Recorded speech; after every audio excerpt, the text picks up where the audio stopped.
चंदा नहीं चुराते, आप विधायक भी चुराते हैं, सांसद भी चुराते हैं। अब तो आप पूरी की पूरी पार्टियां चुराना शुरू कर दिया है आपने। आपसे लोग तंग आ गए हैं। आप देखिए किस प्रकार मंडल के खिलाफ कमंडल यात्रा लेके आडवाणी जी निकले।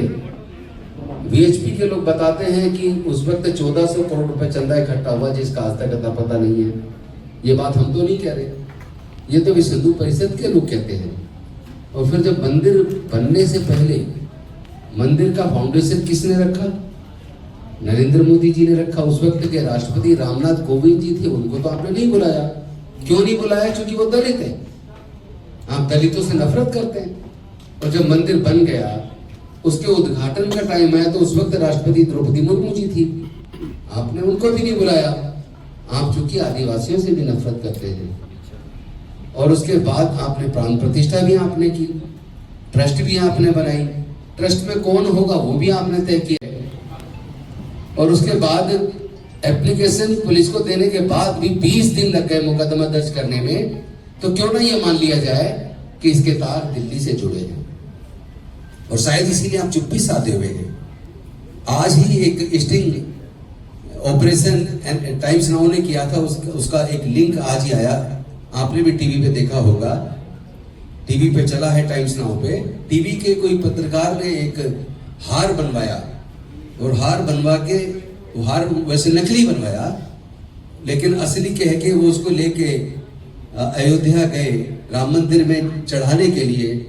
और वहां जो शख्स मौजूद थे उन्होंने कहा कि ये हार आप दे दीजिए, लेकिन आपको एक फॉर्म भर के देना पड़ेगा कि इस पे आपका कोई अधिकार नहीं है ना, आप इस बारे में कोई सवाल पूछेंगे, और ये ट्रस्ट की प्रॉपर्टी होगी।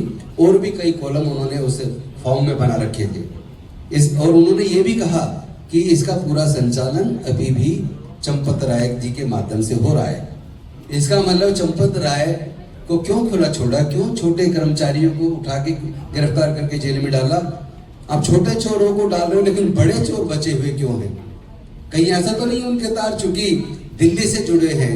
सारा सच सामने आ जाएगा कि किस प्रकार आपने धर्म का इस्तेमाल करके अपनी राजनीति के लिए सत्ता हासिल की, और आपने धर्म का इस्तेमाल करके मंदिर निर्माण करके उसके चंदे को चुराकर आप लोग विधायक सांसद खरीद रहे हैं, पार्टियां तोड़ रहे हैं। आप लोगों ने इस देश को बर्बाद करके रख दिया।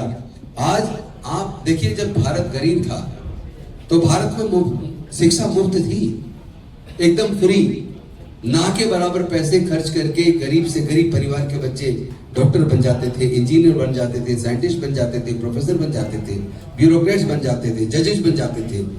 लेकिन आज जब भारत विश्व की चौथी इकोनॉमी हो गई, तो देश की आपने ये हालत कर दी कि सरकारी लॉ कॉलेज से, एनएलयू से एक डिग्री करने के लिए, और सरकारी इंजीनियरिंग कॉलेज से, मेडिकल कॉलेज से, मैनेजमेंट कॉलेज से डिग्री करने के लिए पहले कोचिंग पे 3 से 4 लाख रुपए खर्च कीजिए। उसके बाद फिर जब एडमिशन।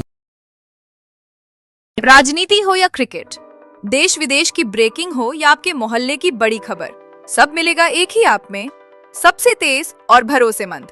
अभी डाउनलोड करें दैनिक भास्कर डिजिटल।